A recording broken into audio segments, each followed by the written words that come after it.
कि रक्षाबंधन पर्व वात्सल्य पर्व इसलिए नहीं बना कि अकंपनाचार्य महाराज का 700 मुनिराजों का उपसर्ग दूर हुआ, बल्कि विष्णु कुमार महाराज ने जो काम करके दिखाया और अपने वात्सल्य धर्म के लिए उन्होंने अपने तपोधन को भी त्याग कर दिया, साधर्मी की रक्षा करने के लिए अपने पद का भी त्याग कर दिया। इस कारण से ये वात्सल्य पर्व रक्षाबंधन पर्व के रूप में घोषित हुआ।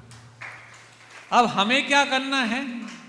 तो जब उन्होंने साधर्मी धर्मी सो गौवश्च प्रीति सम, यही तो आता है वात्सल्य अंग के रूप में कि साधर्मी के प्रति गौवश्च की प्रीति के समान हमारे भी साधर्मी बहुत हैं, आप लोगों के भी साधर्मी बहुत हैं। तो साधर्मी को वात्सल्य हम कैसे अपने भीतर प्रकट करा पाए? उसके प्रति अपने कर्तव्य करके तुम अपने भीतर वात्सल्य अंग है कि नहीं इसकी परीक्षा करते हो, उस पर उपकार नहीं करते। तुम्हारे अंदर सम्यक दर्शन के 8 अंग मृत हैं अथवा जीवित हैं, इसकी पहचान करते हो।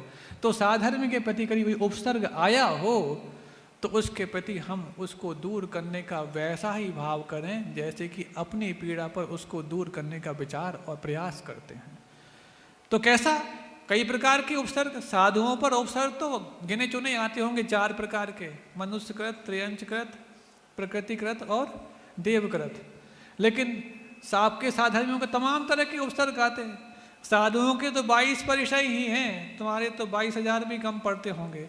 मानसिक हैं, राजनीतिक हैं, आर्थिक हैं, पारिवारिक हैं, कौटुंबिक हैं, सामाजिक के तमाम तरह के हैं। तो उस पर कई प्रकार के उपसर्ग संभव हैं, उनको दूर करने का हमारा पुरुषार्थ चल रहा है। तब मानना कि वो भाईचारा है, और भाईचारे के कारण ही रक्षाबंधन है, ना कि भाई को राखी बांधने के कारण रक्षाबंधन है। भाईचारे का पर्व है। साधर्मी वात्सल्य का मतलब क्या है? भाईचारा।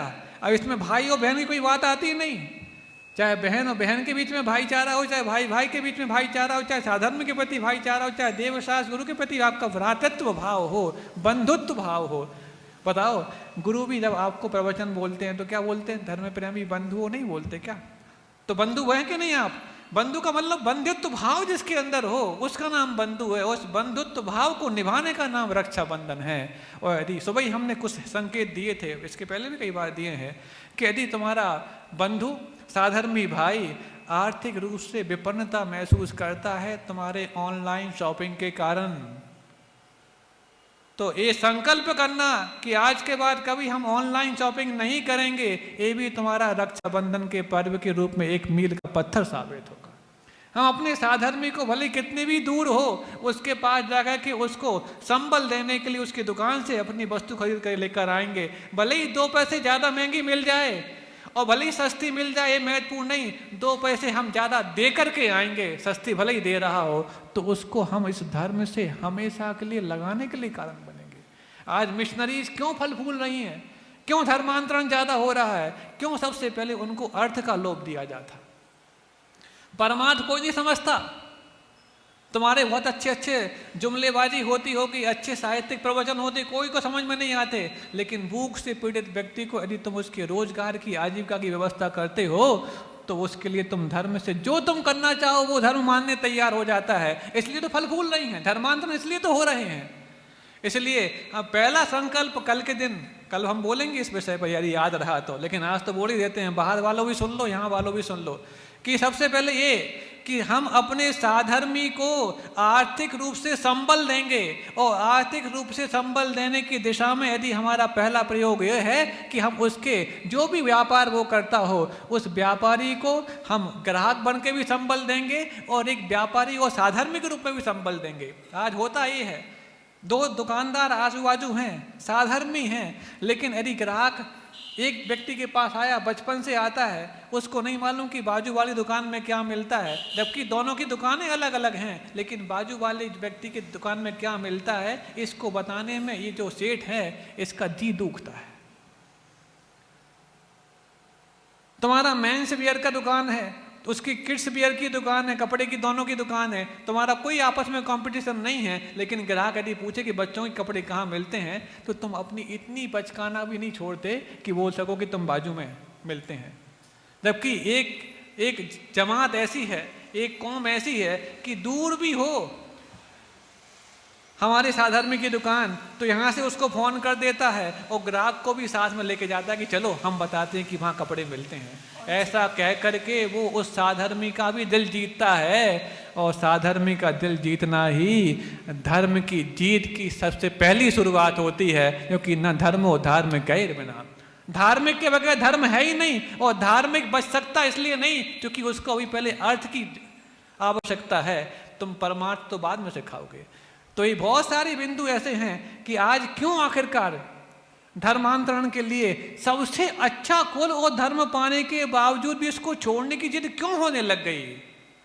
समझो इस बात के लिए, और इस बात को समझ पाए तब तो जाके साधर्मी वात्सल्य का जो पर्व है रक्षाबंधन वो सार्थक होगा। नहीं है तो ये धागे यहाँ से वहाँ पहुँचने के कोई मतलब निकलने वाला नहीं। इन धागों की उलझन में तो अब ये होने लग गया है कि अब तो भाई भी रक्षाबंधन के दिन रास्ता निकाल करके और किसी बहाने से टूर पे निकल जाते हैं। पता नहीं इतनी सारी बहनें हैं, किसके लिए कितना देना पड़ेगा, पूरी जेब खाली हो जाएगी। वो गए दिन जब भाई और बहन का प्रेम भी आपस में रक्षाबंधन के दिन ऊंचाई उन्नति प्राप्त करता था। आज तो भाई भी कन्नी काटता है कि पता नहीं फालतू हर बार देना पड़ता है। पिछले बार तो 500 से काम चल सकता था, अब तो 1000 देना पड़ेगा, 10,000 देना पड़ेगा। ये क्यों आ गया? क्यों? आप इसके मूल उद्देश्य को समझ भूल गए। और जब तक ये भाईचारे का बंधुत्व भाव नहीं आएगा तब तक ये धागे यहाँ रेशम की डोरी से गाते रहो, कुछ नहीं होने वाला। एक बार घिसा पिटा गाना चल जाता है और घिसे पिटे धागे बांध दे तो अपने आप को मानते हो रक्षाबंधन बना लिया। नहीं, बंधुत्व भाव आए, साधर्मी के प्रति वात्सल्य भाव आए। और वात्सल्य शब्द का कैसे बना? वत्स शब्द मात्र गाय के बछड़े के रूप में संस्कृत में आता है। भैंस के पाड़े को कोई वत्स नहीं कहता, मनुष्य के बच्चे को कोई वत्स नहीं बोलता। वत्स शब्द यदि किसी संस्कृत की डिक्शनरी में खोजोगे तो गाय के बछड़े का नाम वत्स है। वत्सम लाती थी वत्सला, और वत्सलस्य भावो वात्सल्यम, कि जो वत्स को लाए इस भाव का नाम वत्सल भाव है, और जो वत्सल का भाव है उसका नाम वात्सल है। मतलब गाय जैसे अपने बछड़े के प्रति निरपेक्ष भाव से अपेक्षा रहित होकर के अपने कर्तव्य निभाती है। वो नहीं सोचती कि मैं इसको दूध पिलाऊंगी तो बड़ा होकर मेरे लिए ये वृद्धाश्रम नहीं भेजेगा। वो नहीं सोचती कि बड़ा होकर मेरे लिए सेवा करेगा, मेरे खाने पीने की व्यवस्था करेगा। नहीं, मैंने जन्म दिया है तो कर्तव्य है इसके लिए जब तक ये अपने पैरों पे खड़ा ना हो जाए मैं अपना दायित्व का निर्वाह करूं। ऐसा निरपेक्ष दायित्व किसी माँ में देखने को मिलता है तो वो गाय होती है, और गाय के बछड़े का नाम ही वत्स होता है, और वत्स को अपने पास लाने में जो कारण बनता है उसका नाम वत्सल होता है, और वत्सल के भाव का नाम ही वात्सल्य होता है। ऐसा ये साधर्मी वात्सल्य का पर्व कल आने वाला है। आपने पूर्व संध्या में प्रश्न पूछा है तो भी अभी संक्षेप में कह दिया आपके प्रश्न का सम्मान रखने के लिए। लेकिन गुरुदेव हमें बहुत जरूरत कल